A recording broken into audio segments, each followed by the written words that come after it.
Je m'appelle Thomas et j'ai 25 ans. Ce que je m'apprête à vous raconter s'est déroulé il y a environ 3 ans, alors que j'étais étudiant en histoire à l'université. Comme beaucoup d'étudiants, j'étais dans une situation financière que l'on pourrait qualifier de désespérée. Mon propriétaire menaçait sérieusement de m'expulser, mon compte en banque était à découvert et mes petits boulots sporadiques en restauration ne suffisaient plus du tout à joindre les deux bouts.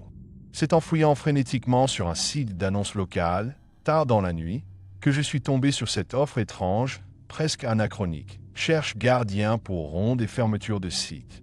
Cimetière de Saint-Éloi. Horaire 18h, 22h.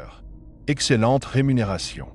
Le cimetière de Saint-Éloi n'était pas l'un de ces cimetières urbains, propres, géométriques et rassurants que l'on trouve en plein centre-ville.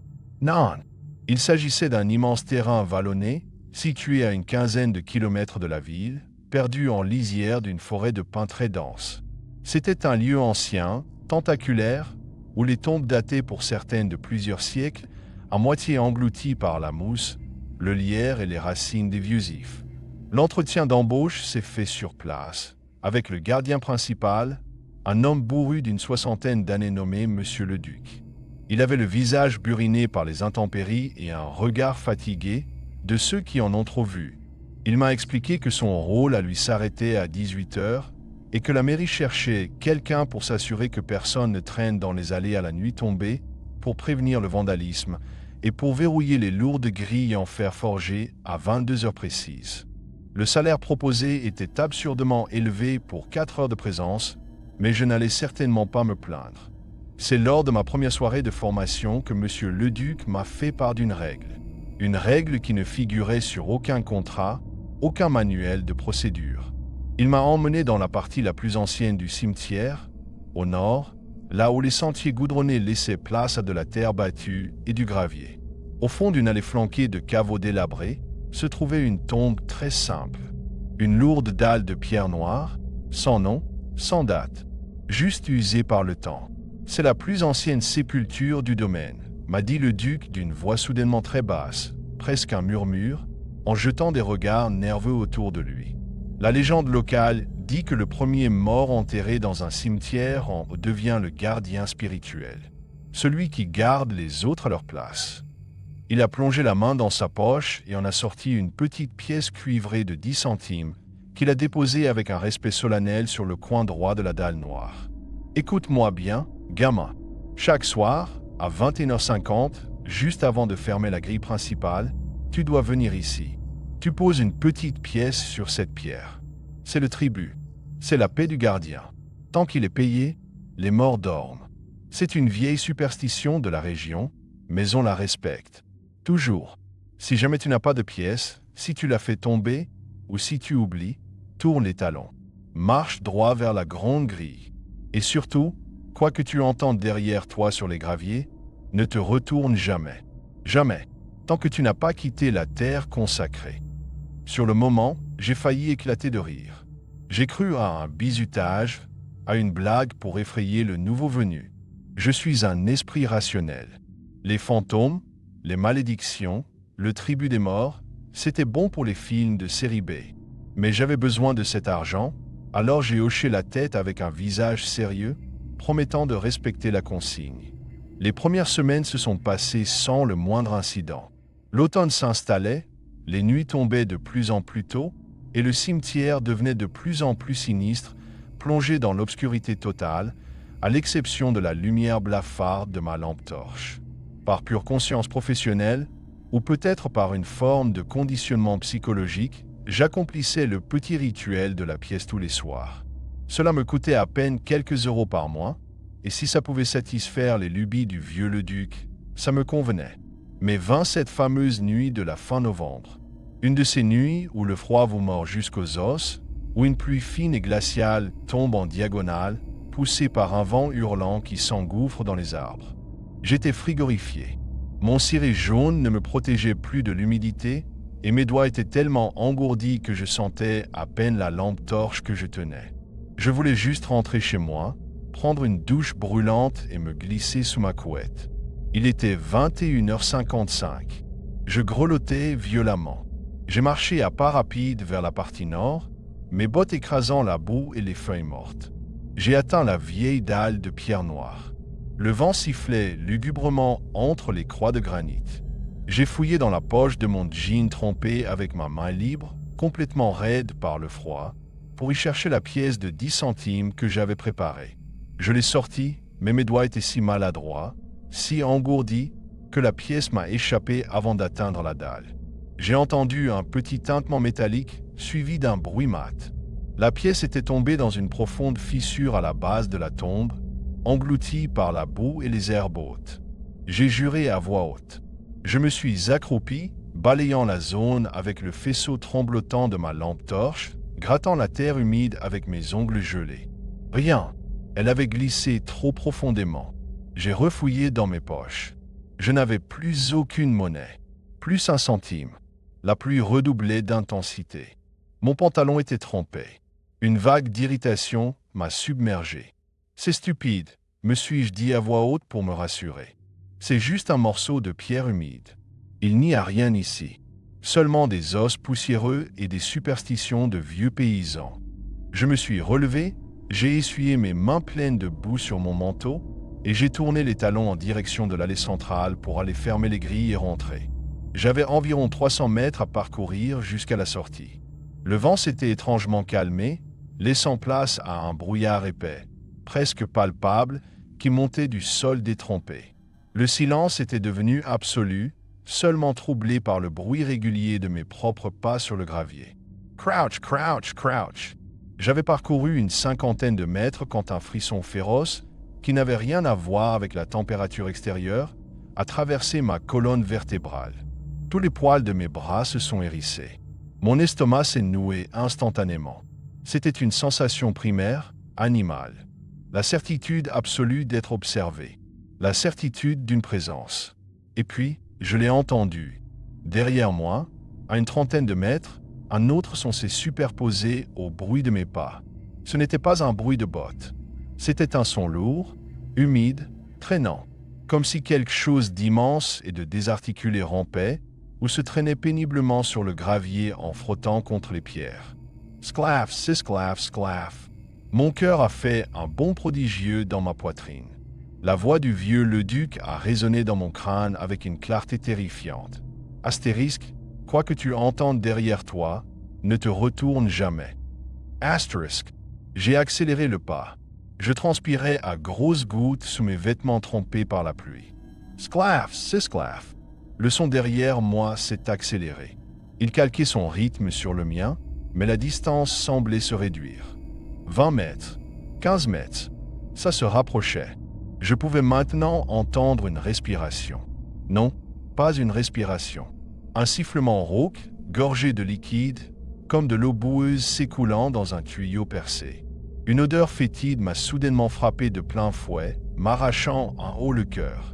Ce n'était pas l'odeur naturelle de la forêt ou de l'humus. C'était l'odeur sucrée et écœurante de la terre retournée, mêlée à une pestilence chimique, celle du formol et de la chair gâtée. C'était l'odeur d'un caveau fraîchement ouvert. Mon corps entier hurlait de courir, de fuir, mais mes jambes semblaient peser des tonnes. L'instinct de me retourner pour faire face à la menace était presque irrésistible. Ma nuque me brûlait. Je sentais le regard de la chose posée sur la base de mon crâne. Thomas. Le murmure est venu de juste derrière mon oreille droite. Ce n'était pas humain. C'était une vibration gutturale, crépitante, comme si la voix traversait des couches de terre meuble avant de m'atteindre. Une larme de terreur pure a roulé sur ma joue. J'ai gardé les yeux fixés droit devant moi, sur la silhouette sombre des grandes grilles en fer forgé qui se dessinaient enfin dans le brouillard.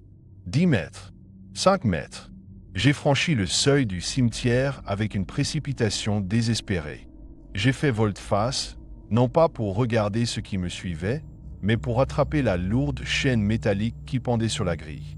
Dans la précipitation, ma lampe torche est tombée au sol, roulant dans l'herbe à l'extérieur. Je n'ai vu qu'une ombre, une silhouette anormalement grande, se tenant juste à la lisière de la terre consacrée, là où le gravier s'arrêtait. Elle ne franchissait pas le portail, mais je pouvais distinguer des bras beaucoup trop longs, ballant à ses côtés, dégoulinant d'une boue noire et épaisse.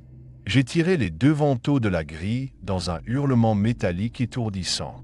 J'ai enroulé la chaîne avec des mains tremblantes, heurtant frénétiquement le cadenas jusqu'à entendre le astérisque clic astérisque libérateur.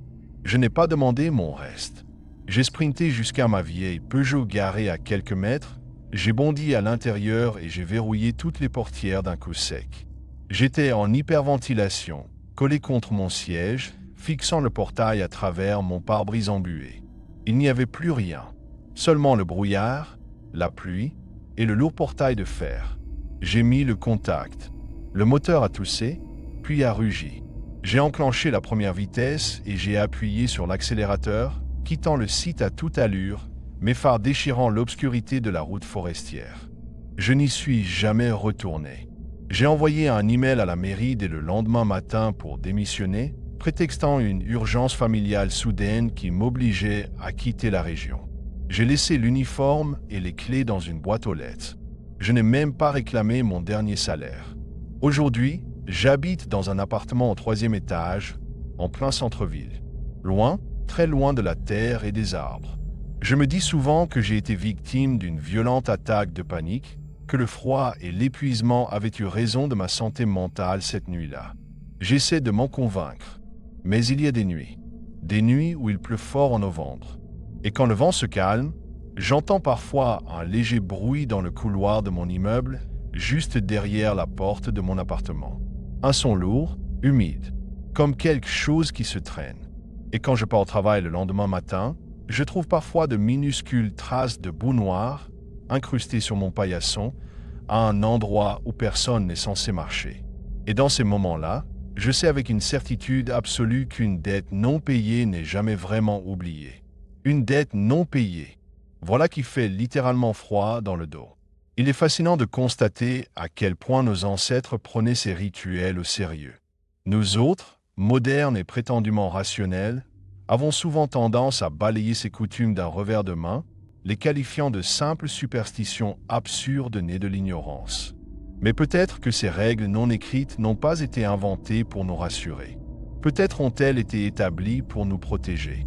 Dans notre deuxième récit, nous quittons le monde nocturne des veilleurs pour celui, en apparence plus rassurant, de l'entretien diurne.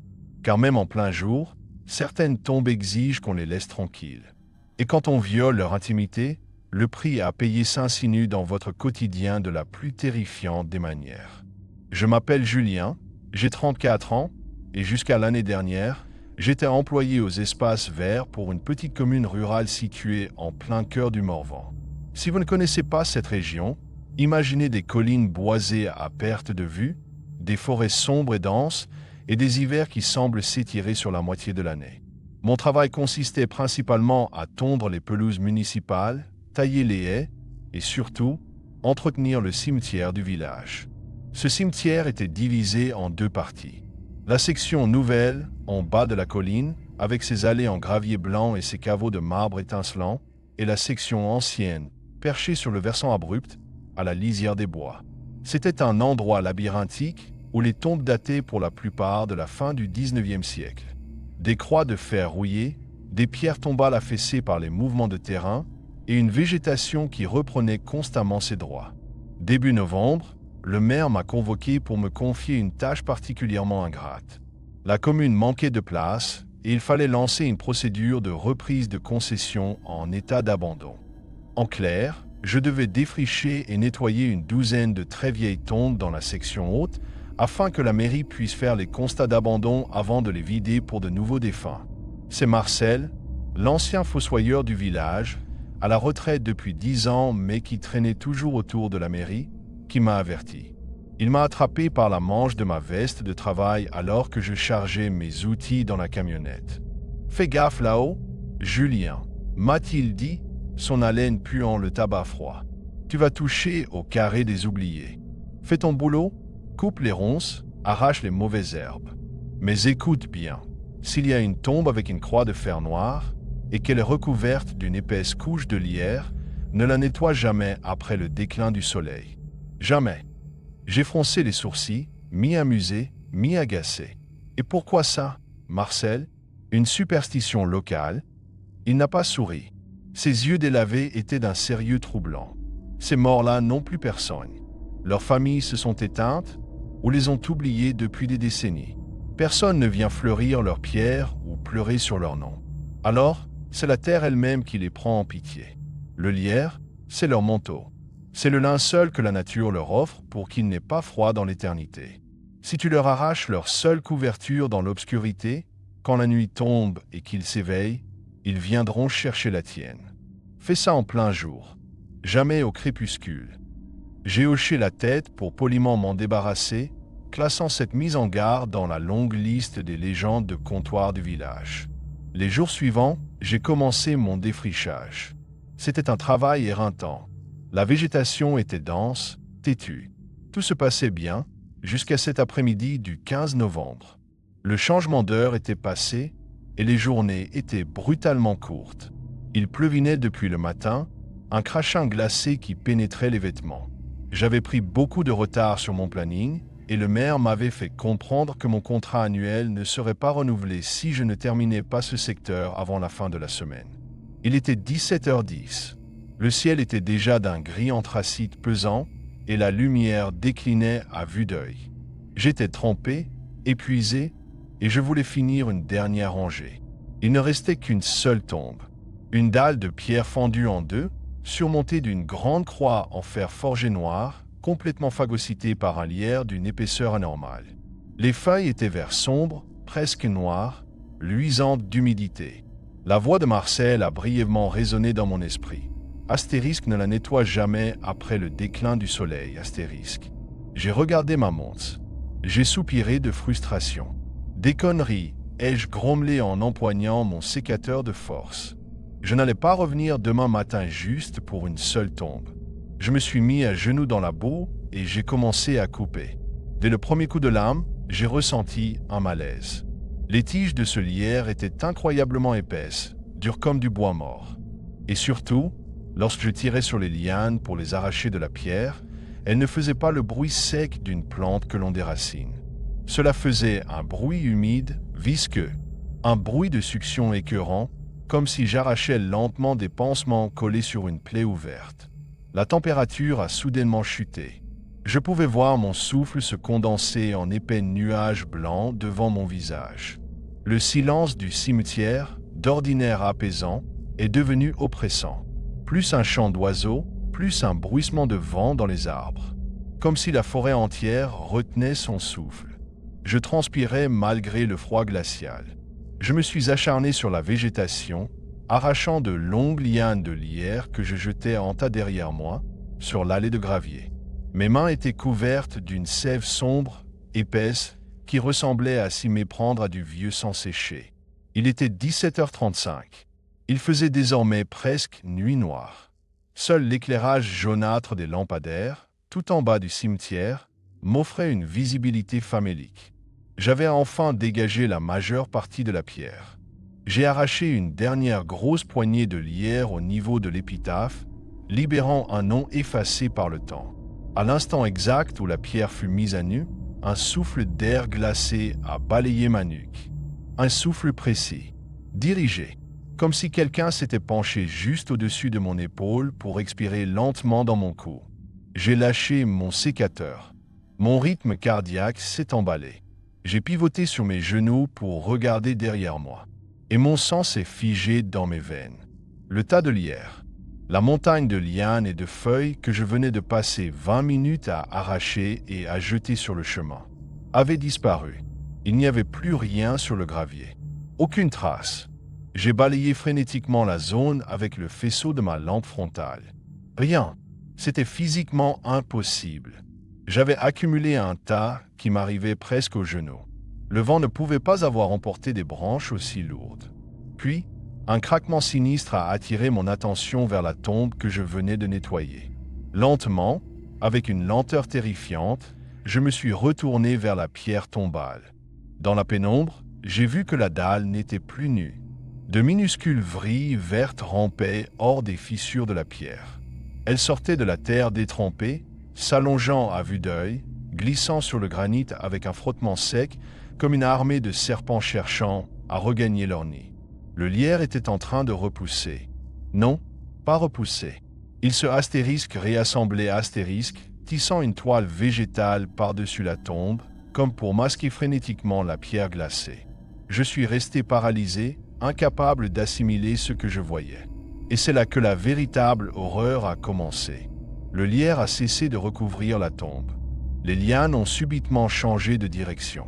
Elles ont commencé à s'étendre au-delà de la pierre, descendant le long du socle, rampant sur la boue en direction de mes chaussures.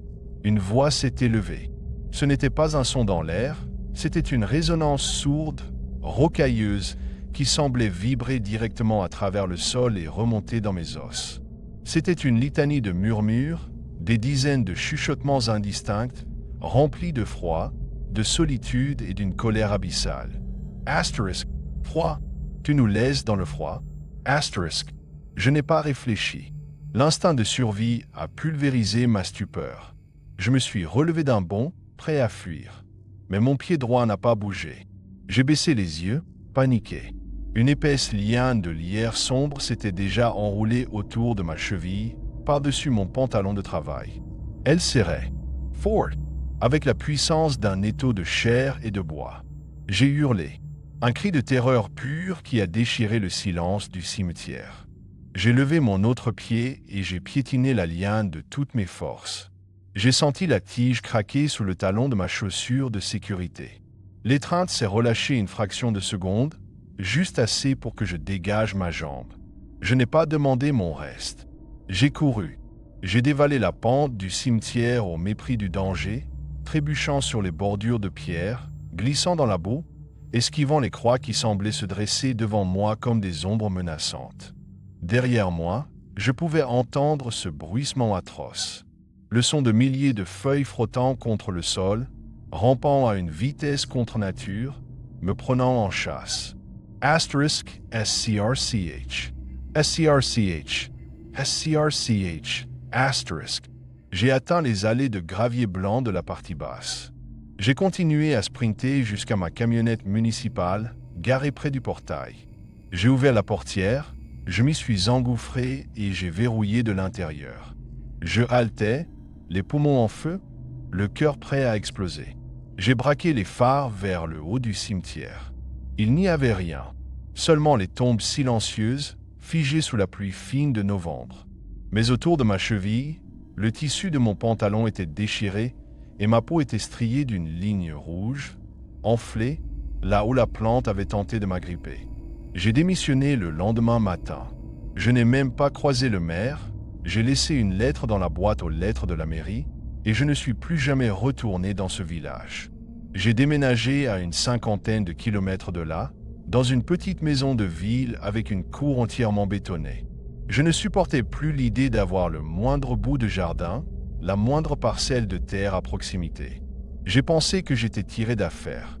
Mais depuis l'arrivée de l'hiver, quelque chose me terrorise. Il y a 2 semaines, j'ai remarqué de minuscules pousses vertes qui s'insinuaient à travers les fissures de la façade de ma maison, juste en dessous de la fenêtre de ma chambre. Du lierre. J'ai passé une journée entière à tout arracher, à verser de l'eau de javel et du désherbant puissant sur les racines. Mais chaque matin, quand je me lève, le lierre a repoussé. Il grimpe un peu plus haut. Et la nuit dernière, alors que les températures sont tombées en dessous de zéro, j'ai été réveillé par un bruit glaçant. Un grattement humide contre la vitre de ma chambre. Comme si des dizaines de petits doigts verts tapotaient contre le verre, cherchant une entrée. Ils ont froid. Je leur ai volé leur couverture, et je sais, au plus profond de moi, qu'ils n'arrêteront pas de grimper tant qu'ils ne m'auront pas arraché la mienne. La nature a horreur du vide, dit-on souvent, mais elle a visiblement encore plus en horreur qu'on la prive de ce qu'elle a patiemment tissé pour protéger ses morts. L'idée qu'une simple plante puisse devenir l'instrument d'une vengeance d'outre-tombe a de quoi glacer le sang de n'importe quel promeneur ou de quiconque possède un jardin. Mais il y a une autre règle tacite, une loi universelle que l'on retrouve dans presque toutes les cultures, toutes les régions, toutes les époques. Une règle si fondamentale que l'on pourrait croire qu'elle relève du simple bon sens. On ne ramène jamais rien d'un cimetière. Jamais. Pas une fleur tombée d'un vase, pas un joli caillou, pas un éclat de verre. Tout ce qui franchit l'enceinte sacrée appartient définitivement à la terre.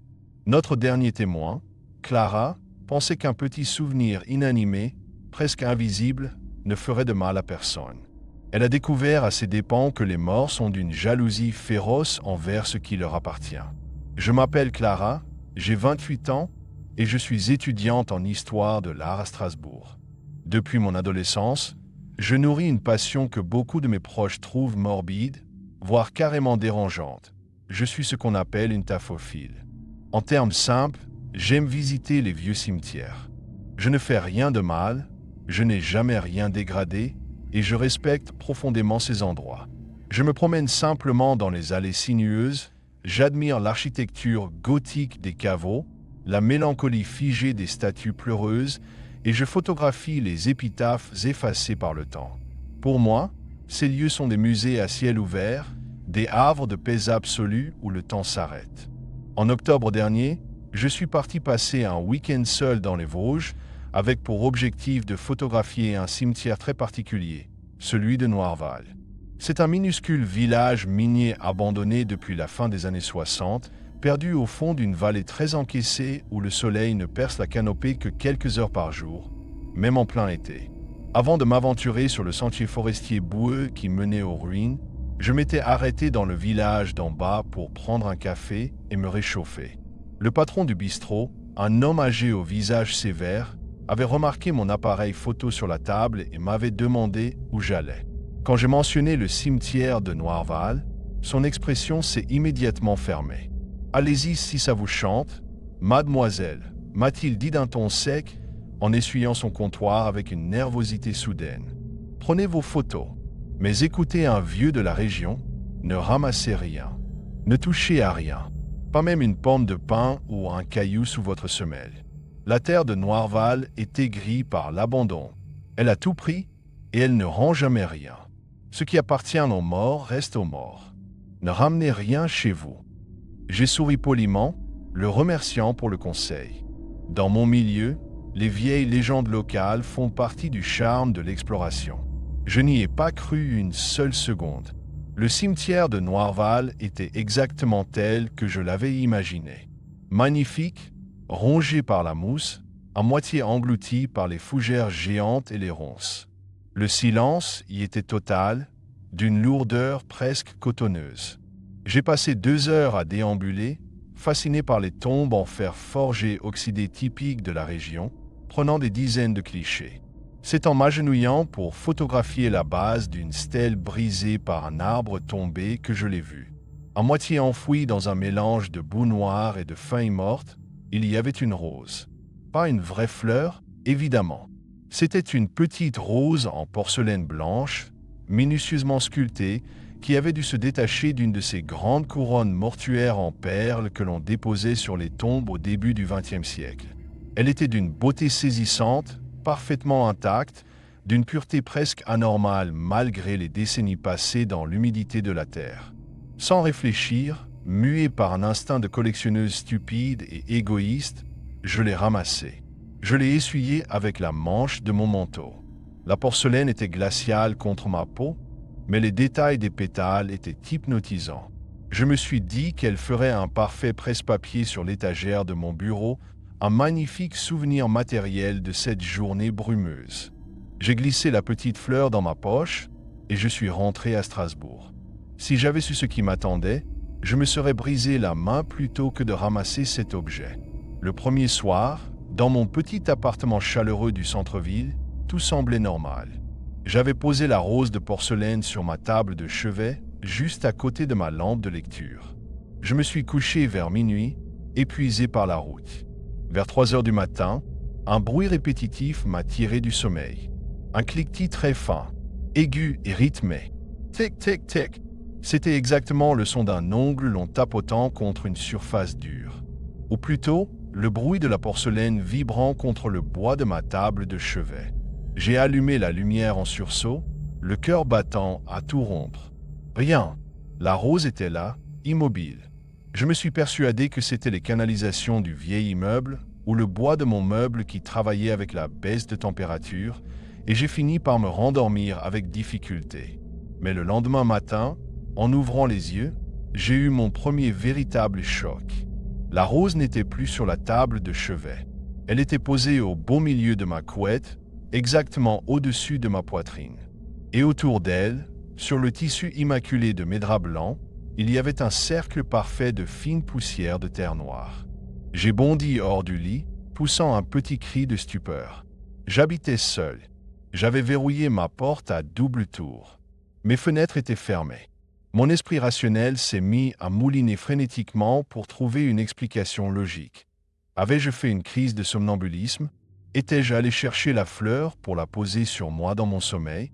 C'était la seule explication possible, même si je n'avais jamais été somnambule de ma vie. J'ai pris la rose du bout des doigts, soudain profondément dégoûté par son contact, et je l'ai enfermée dans le tiroir de mon bureau, dans le salon. J'ai jeté mes draps dans la machine à laver. J'ai passé la journée dans un état d'anxiété latent, sursautant au moindre bruit de voisinage. C'est la nuit suivante que l'enfer a véritablement commencé. Je n'arrivais pas à dormir. Je fixais le plafond de ma chambre, toutes lumières éteintes, guettant le silence. L'air de mon appartement est devenu soudainement glacial. Les radiateurs fonctionnaient à plein régime, mais je pouvais littéralement voir ma respiration se condenser en buée dans l'obscurité. Puis, une odeur nauséabonde a envahi la pièce, s'infiltrant sous la porte de ma chambre. Une odeur âcre, étouffante. C'était l'odeur des chrysanthèmes en putréfaction, de l'eau croupie dans les vases funéraires et de la vase fraîche. Dans le silence oppressant, j'ai entendu le tiroir de mon bureau s'ouvrir lentement dans le salon. Asterisk, GRR, asterisk. Le bois a grincé avec une lenteur effroyable. J'ai cessé de respirer. Mes yeux étaient écarquillés dans le noir, fixant la porte entr'ouverte de ma chambre. Puis, un objet est tombé sur le parquet flottant du salon. Un tintement dur, cristallin. La rose en porcelaine. Et les pas ont commencé. Ce n'étaient pas les pas d'une personne normale. C'était un bruit lourd, traînant, affreusement déséquilibré. Asterisk boom, SSSCCRRTCH. Boom, SSSCCRRTCH, asterisk. Comme si quelqu'un marchait en traînant une jambe morte, la semelle raclant grossièrement contre le bois. Le son s'accompagnait d'un bruit humide, un bruit de succion, comme si de la boue épaisse se décollait du sol à chaque pas. La chose s'approchait de ma chambre. J'étais tétanisé. Mon corps entier refusait de m'obéir. Je me suis recroquevillé sous ma couette, remontant le tissu jusqu'à mes yeux, fermant les paupières si fort que des taches lumineuses dansaient dans ma vision. Je priais, je suppliais silencieusement pour que ça s'arrête, pour que ce soit un cauchemar lucide. Les pas se sont arrêtés juste devant ma porte. Le silence est retombé, mais c'était un silence chargé, vibrant. Je savais, avec l'instinct d'une proie acculée, qu'il y avait quelque chose de massif dans l'encadrement. Je pouvais physiquement sentir son regard braqué sur moi dans le noir. J'ai entendu une respiration, une inspiration sifflante, gorgée de liquide, comme de l'air passant à travers une gorge remplie de terre meuble. Et puis, le parquet de ma chambre a craqué. Boum! SSSCCRRTCH. La chose s'était avancée jusqu'au pied de mon lit. Le matelas s'est enfoncé brusquement dans un grincement de ressort, comme si un poids d'une lourdeur cadavérique venait de s'y appuyer. J'ai poussé un gémissement étouffé, incapable de retenir mes larmes de terreur. J'ai senti quelque chose frôler ma cheville à travers l'épaisseur de la couette. Quelque chose d'incroyablement froid, de rugueux, comme de la pierre effritée et mouillée. La température ambiante était devenue insoutenable, presque douloureuse pour la peau. Soudain, une pression terrifiante s'est exercée sur ma poitrine, comme si deux mains puissantes et glacées s'appuyaient de tout leur poids sur mon sternum, m'écrasant les poumons. Une voix a chuchoté, juste au-dessus de mon visage. La voix n'avait rien d'humain. C'était un raclement rocailleux, un écho caverneux venu des profondeurs du sol, vibrant d'une colère antique. En moi, quelque chose de petit et de dur a été enfoncé avec force contre ma joue, me griffant presque la peau. J'ai hurlé. L'instinct de survie a pris le dessus. J'ai rué de toutes mes forces, balançant mes bras à l'aveugle, et j'ai frappé violemment l'interrupteur de ma lampe de chevet, renversant à moitié la table. La lumière a inondé la pièce. Il n'y avait personne. La chambre était totalement vide. Mais sur mon oreiller, à quelques centimètres seulement de mon visage en pleurs, se trouvait la rose de porcelaine. Elle n'était plus blanche. Elle était entièrement couverte d'une boue noire et puante. Et sur mon parquet, partant du pied de mon lit jusqu'au couloir, il y avait de larges flaques d'eau croupie mêlées à de la terre forestière. Je n'ai pas attendu le lever du jour. Que ce soit en oubliant de payer un tribut symbolique aux esprits gardiens, en bravant l'obscurité pour arracher le linceul végétal des défunts, ou en volant un minuscule fragment de leur éternité, Thomas, Julien et Clara ont tous franchi une ligne invisible. Ils ont dérangé l'équilibre fragile de la mort. Ces trois récits terrifiants nous rappellent une leçon primordiale. Le repos éternel est sacré, et ceux qui veillent dans les ténèbres n'ont aucune pitié pour les vivants qui manquent de respect à l'au-delà. Si vous devez un jour traverser un cimetière, souvenez-vous de ces histoires. Marchez silencieusement, baissez les yeux, et surtout, n'emportez rien d'autre que vos souvenirs. Si ces témoignages vous ont glacé le sang ce soir, n'hésitez pas à vous abonner à la chaîne, à laisser un pouce bleu pour soutenir mon travail et à partager en commentaire vos propres expériences étranges ou les vieilles légendes de vos régions. Pensez également à activer la cloche des notifications pour ne rater aucune de nos prochaines immersions dans l'horreur psychologique. Merci de m'avoir accompagné jusqu'au bout de la nuit. D'ici notre prochaine rencontre, gardez vos portes bien verrouillées, laissez toujours une petite lumière allumée et faites de beaux rêves. Si vous le pouvez.